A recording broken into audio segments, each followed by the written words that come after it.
ಕರಿ masala ghee roast. ಒಂದು 50 ಗ್ರಾಮಷ್ಟು ಗೀ ತೊಗೊಂಡಿದ್ದೀನಿ ನಾನು. 1 ಕಪ್ ಈರುಳ್ಳಿ ಹಾಕೊಂಡ್ಬಿಡೋಣ. ಶುಂಠಿ ಬೆಳ್ಳುಳ್ಳಿ ಪೇಸ್ಟು ನಾನು ಸ್ಕಿನ್ ಔಟ್ ಯೂಸ್ ಮಾಡಿದ್ದೀನಿ. ನಮಸ್ಕಾರ, ನಾನು ನಿಮ್ಮ GFC ಕೃಷ್ಣಪ್ಪ. ನಿಮ್ಮ GFC ಯೂಟ್ಯೂಬ್ ಚಾನಲ್ಗೆ ಸ್ವಾಗತ ಸುಸ್ವಾಗತ. ಕೃಷ್ಣಪ್ಪರು ಏನು ಮಾಡ್ತಾರೆ ಅಂತ ನೋಡ್ತಾ ಇದ್ದೀರಾ? ಇವತ್ತು ಒಂದು ಸ್ಪೆಷಲಾಗಿ ಗೀ ರೋಸ್ಟ್ ಮಾಡೋಣ. ಚಿಕನ್ ನಮ್ಮದೇ ಪೌಡ್ರ್ ಬಳಸಿ ಕರಿ ಮಸಾಲ ಗೀ ರೋಸ್ಟ್. ತುಂಬ ಸಿಂಪಲ್ಲು. ಮನೇಲಿ ಒಂದು 2 ಐಟಮ್ ಇದ್ರೆ ಸಾಕ್ರಿ.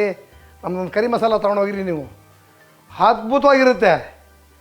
Ghee roast, chicken ghee roast ಯಾವುದರಲ್ಲಿ? ನಮ್ಮ ಕರಿ ಮಸಾಲಲ್ಲಿ. ನಮ್ಮ ಕರಿ ಮಸಾಲ ನಿಮ್ಗೆ ಸಿಗುತ್ತೆ. ನಮ್ಮ ಅಂಗಡಿಗೆ ಬಂದರೆ 200 ಗ್ರಾಮ್ ಬಂದು 200 ರೂಪಾಯಿ ಆಗುತ್ತೆ. 100 ಗ್ರಾಮ್ಗೆ 100 ರೂಪಾಯಿ ಆಗುತ್ತೆ. ಬಂದು ಇದನ್ನು ತೊಗೊಂಡೋಗಿ ಎಷ್ಟು ಅದ್ಭುತವಾಗಿ ಮಾಡಿದ್ದೀವಿ ಅಂದರೆ ಇದರಲ್ಲಿ ಒಂದು 25 ಐಟಮ್ ಹಾಕಿ ಇದನ್ನು ಮಾಡಿದ್ದೀವಿ ಕರಿಗೋಸ್ಕರ. ಕರಿ ಅಂದರೆ ಸ್ಪೆಷಲ್, ಗೊತ್ತಿದೆಯಲ್ವಾ? ಕರಿ ಟೈಪ್ ಇರಬೇಕದು. ಬರೀ ಆ ಪರಿಮಳ ನೋಡಿಬಿಟ್ರೆ ನೀವು ವಾರವ ಅನ್ಬೇಕು. ಅದನ್ನು ತುಂಬ ಹೊಗಳೋದು ಬೇಡ. ನೀವು ಮಾಡಿದ್ದೀರಾ, ತೊಗೊಂಡೋಗಿ ಎಲ್ಲ ನೋಡಿದ್ದೀರಿ. ಈಗ ತಡ ಮಾಡೋದು ಬೇಡ, ಒಲೆ ಹಚ್ಕೊಂಬಿಡುವ. ನಾನು ನಿಮ್ಗೆ ಫಸ್ಟೇ ಹೇಳಿದ್ದೀನಿ ಗೀ ರೋಸ್ಟ್ ಅಂತೇಳಿ. ಇಲ್ಲಿ ಒಂದು ಗೀ ಅಷ್ಟು, ಒಂದು 50 ಗ್ರಾಮಷ್ಟು ಗೀ ತೊಗೊಂಡಿದ್ದೀನಿ ನಾನು. ಇದು ಪರಿಪೂರ್ಣವಾಗಿ ಗೀ ರೋಸ್ಟು, ಬೇರೆ ಏನೂ ಬಳಸೋಂಗಿಲ್ಲ. ನೀವೇನು ಹೆಸರು ಹೇಳಿದ್ದೀರೋ ಗೀನಲ್ಲೇ ಮಾಡ್ಕೋಬೇಕು. ಇದು ಸ್ವಲ್ಪ ಗಟ್ಟಿ ಇದೆ, ಪಕ್ಕದಲ್ಲಿದ್ದರೆ ಅದೇ ಮತ್ತೆ ಆ್ಯಡ್ ಮಾಡ್ಕೊಳ್ಳೋಣ. ಗೀ ರೋಸ್ಟ್ ಅಂದರೆ ನೀವು ಗೀಯಲ್ಲೇ ಮಾಡಬೇಕು. ಆಮೇಲೆ ಅದಕ್ಕೆ ತುಂಬ ಬೆಲೆ. 2 ಪೀಸ್ ತಿಂದರೂ ಟಾಪಾಗಿರಬೇಕು. ಹೆಂಗಿರಬೇಕು ಅಂದರೆ ಅದು ವರೆ ತಿಂತಾದರೆ ವಾನ್ಬೇಕು. ನಮ್ಮ ಮಸಾಲೆನೇ ಆ ಥರ.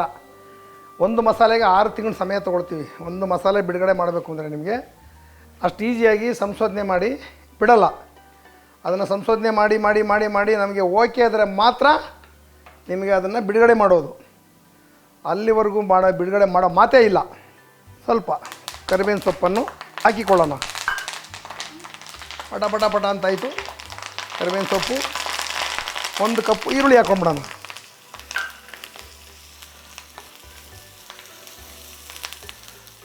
ಗೀ ರೋಸ್ಟ್ ಅಂದರೆ ನೀವು ಗೀಯಲ್ಲೇ ಮಾಡಬೇಕು, ಬೇರೆ ಯಂತ್ರಲ್ಲೂ ಮಾಡೋಂಗಿಲ್ಲ. ಅದಕ್ಕೆ ಗೀ ರೋಸ್ಟ್ ಅಂತ ಹೇಳೋದು. ಬೇರೆ ಥರ ಚಿಕನೆಲ್ಲ ಮಾಡ್ಕೋತಾ ಇರ್ತೀರಿ, ಮಾಮೂಲಿ ಆಯಿಲ್ ಬಳಸಿ ಅದು ಇದು.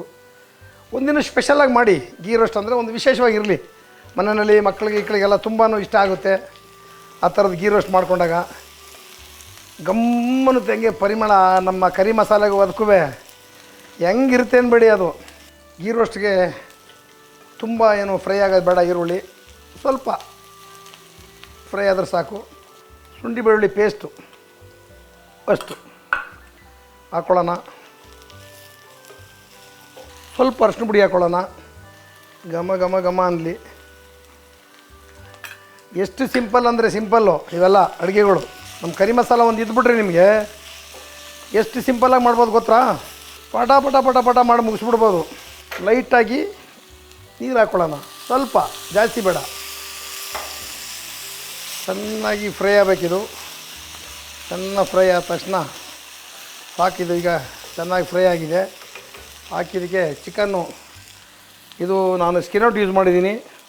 ನೀವು ಬೇಕಾದ್ರೆ ಸ್ಕಿನ್ ಔಟ್ ಹಾಕಿ, ಇಲ್ಲ ಸ್ಕಿನ್ ಇರೋದೇ ಹಾಕ್ಕೊಳ್ಳಿ. ನಿಮ್ಮ ಅನುಕೂಲಕ್ಕೆ ತಕ್ಕ ಹಾಗೆ ನೀವು ಹಾಕಿಕೊಳ್ಳಿ. ಇದು ಕರಿ ಮಸಾಲ. ಇದು ಕರಿ ಮಸಾಲ ಹಾಕ್ಕೊಳ್ಳೋಣ ಈಗಲೇ. ಕರಿ ಮಸಾಲ 1.5 ಸ್ಪೂನು ಸಾಕು. ಲೈಟಾಗಿ ಈಗ ಸಾಲ್ಟ್ ಹಾಕಿರೋಣ.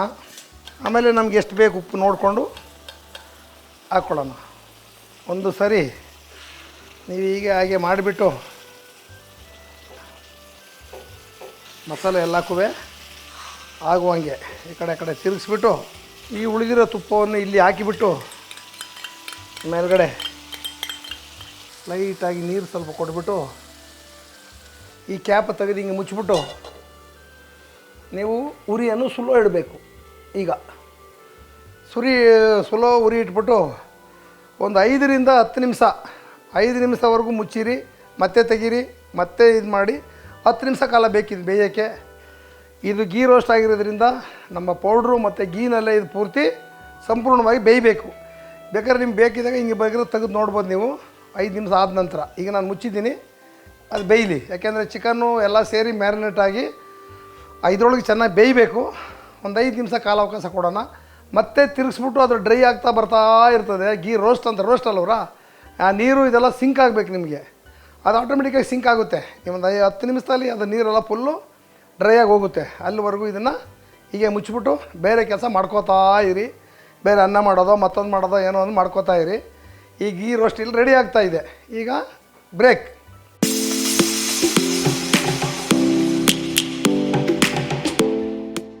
ಈಗ ಫಸ್ಟ್ ಮುಚ್ಚಿದ್ದೀವಿ. ಒಂದು 5 ನಿಮಿಷ ಬಿಡಬೇಕು ಅಂತ ಹೇಳಿದ್ದೀನಿ. 5 ನಿಮಿಷ ಬಿಟ್ಟಿದ್ದೀನಿ. 5 ನಿಮಿಷ ಬಿಟ್ಟು ತೆಗೆದು ನೋಡೋಣ. ಆಗಿದೆ ನೋಡಿ, ಈ ಮೇಲೆ ಹಂಗೆ ತೇಲ್ತಾ ಇದೆ. ಈ ಜೊತೆಗೆ ಪೀಸು ಹಾಗೇ ಎಷ್ಟು ಅದ್ಭುತವಾಗಿದೆ.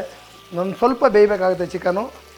ಇನ್ನೂ ಒಂದು 2 ನಿಮಿಷ ಅಷ್ಟೇ. ಇದನ್ನು ಮುಚ್ಚಿ ನೀವು ತೆಗೆದುಬಿಟ್ರೆ ಗೀ ರೋಸ್ಟು ರೆಡಿ.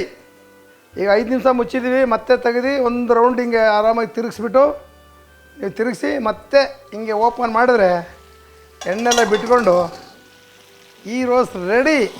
ನೋಡಿ, ನಿಮಗೆ ಡ್ರೈ ಆಗೂ ಇದೆ. ಹಾಕಿದ ಗ್ರೇವಿ ಮಸಾಲೆ ಎಲ್ಲ ಸಂಪೂರ್ಣವಾಗಿ ಇದಕ್ಕೆ ಕಚ್ಕೊಂಬಿಟ್ಟಿದೆ. ಈಗ ಗೀ ರೋಸ್ಟ್ ರೆಡಿ. ಈ ಥರ ನೀವು ಈ ಗೀ ರೋಸ್ಟೆಲ್ಲ ಈ ಥರ ಮಾಡಬೇಕಾದ್ರೆ ಈ ಥರ ನಾನ್ ತವ ಬಾಣಲಿ ಇರಬೇಕು. ಆವಾಗ ನೀವು 5 ನಿಮಿಷ ಅಲ್ಲ 10 ನಿಮಿಷ ಮುಚ್ಚಿದ್ರೂ 5 ನಿಮಿಷ 10 ನಿಮಿಷ ಮುಚ್ಚಿದ್ರೂ ಅದು ನಿಮಗೆ ತಳ ಹಿಡಿಯೋ ಚಾನ್ಸ್ ಇರೋಲ್ಲ. ಸಣ್ಣೂರು ಇಟ್ಬಿಟ್ರೆ ನೋಡಿ, ಈ ಥರ ನಾನು ಬಾಣಲಿ ಯೂಸ್ ಮಾಡಿದ್ದೀನಲ್ಲ, ಈ ಥರ ನಾನ್ ಸ್ಟಿಕ್ದು ಯೂಸ್ ಮಾಡಿದ್ರೆ ಅಡುಗೆ ಯಾವ ಕಾರಣಕ್ಕೂ ತಳ ಹಿಡಿಯಲ್ಲ. 5 ನಿಮಿಷ ಅಲ್ಲ ಅಷ್ಟು ಒಂದು 5 ನಿಮಿಷ ಮುಚ್ಚಿದ್ರೂ ನಿಮ್ಗೆ ಆರಾಮಾಗಿ ಡ್ರೈ ಆಗ್ತಾ ಹೋಗ್ತದೆ. ನೀವೇನು ನೀರು ಕೊಟ್ಟಿರ್ತೀರೋ ನೋಡಿ ಹೆಂಗೆ ಡ್ರೈ ಆಗಿದೆ ನೋಡಿದ್ರಾ. ಅದೇ ಬೇರೆ ಬಾಣಲಿಯಲ್ಲಿ ಆಗೋಲ್ಲ. ಆ ಥರ ಬೇರೆ ಬಾಣಲಿಯಲ್ಲಿ ಹಾಕಿದ್ರೆ ಏನಾಗುತ್ತೆ ಅಂದರೆ ನೀವು ತಳ ಹಿಡ್ದಿರೋ ಚಾನ್ಸ್ ಇರ್ತದೆ. ನೀವು ಇದನ್ನು ಸ್ವಲ್ಪ ಗಮನ ಇಟ್ಕೊಂಡು ನೋಡ್ಕೋಬೇಕು. ಇಲ್ಲಾಂದರೆ ಮುಚ್ಚಿಬಿಟ್ಟು 2 ನಿಮಿಷಕ್ಕೊಂದೊಂದು ಸರಿ ತೆಗೆದು ಬೇರೆ ಬಾಣಲಿಲಿ ಮಾಡಿದ್ರೆ ನೀವು ತಿರುಗಿಸ್ಕೊಳ್ತಾನೆ ಇರಬೇಕಾಗುತ್ತೆ, ತಳ ಹಿಡ್ಕೊಂಬಿಡುತ್ತೆ. ನಾವು ಅಡುಗೆ ಹೇಳ್ಕೊಡೋದು ಒಂದು ಕಡೆ ಆದರೆ ಅದನ್ನು ಯಾವ ವಿಧಾನದಲ್ಲಿ ಮಾಡ್ಕೊಳ್ಳೋದನ್ನು ನಾವು ಹೇಳ್ಕೊಡ್ಬೇಕು. ಬರೀ ನಾವು ಅಡುಗೆ ಮಾತ್ರ ಹೇಳ್ಕೊಡ್ತಾಯಿದ್ದೀವಿ, ಏನೋ ನೋಡ್ಬಿಡ್ತಾರೆ ಅನ್ನೋದಲ್ಲ. ಅದು ಆಗುವವುಗಳು ಏನು ಕಷ್ಟ ಸುಖ ಏನಿದೆಯೋ ಅದನ್ನು ಕೂಡ ಸೇರಿಸಿ ಹೇಳ್ಕೊಡ್ಬೇಕು. ಈಗ ಆಗಿದೆ ರೆಡಿ, ಎಲ್ಲ ಫೈನಲ್ ಆಗೋಗಿದೆ ನೋಡಿ. ಡ್ರೈ ಅಂದರೆ ಡ್ರೈಯೇ, ಡ್ರೈ ಸ್ವಲ್ಪ ಹಂಗೆ ನಂಚ್ಕೊಳ್ಳೋಂಗೆ ಒಂದು 2 ಇದಿರ್ತದೆ ಅಷ್ಟೇ, ಜಾಸ್ತಿ ಏನೂ ಇರೋಲ್ಲ. ನೀವು ಈಚೆಯಿಂದ ಅಲ್ಲಿಂದ ಬಾಣಲಿಂದ ತೆಗೆದುಬಿಟ್ರೆ ಅದು ಕೂಡ ಡ್ರೈ ಆಗಿಬಿಡುತ್ತೆ. ನೋಡೋಕ್ಕೆ ಎಷ್ಟು ಮುದ್ದಾಗಿದೆ ನೋಡಿ. ಹೇಗಿದೆ ನೋಡ್ರಾ. ಈ ಥರ ನಮ್ಮ ಹತ್ರ ಬಂದು ಕರಿ ಮಸಾಲ ತೊಗೊಂಡೋಗಿ ghee roast, chicken ghee roast ಮಾಡಿಕೊಂಡ್ರೆ ಹೆಂಗಿರುತ್ತೆ ಅಂತೀರಾ. ಇದು ನಮ್ಮ ಹೋಟ್ಲಲ್ಲಿ ಮಾಡ್ತಾರೆ. ನಮ್ಮ ಮಗ ಸ್ಪೆಷಲ್ ಯಾವಾಗಾರ ಮಾಡ್ತಾ ಇರ್ತಾರೆ. ವಾರದಲ್ಲಿ 1 ದಿನ 2 ದಿನ ಚಿಕನ್ ಗೀ ರೋಸ್ಟ್. ಇದು ನಮ್ಮದೇ ಮಸಾಲ ಬಳಸಿ ಕರಿ ಮಸಾಲಲ್ಲಿ ಮಾಡೋದು.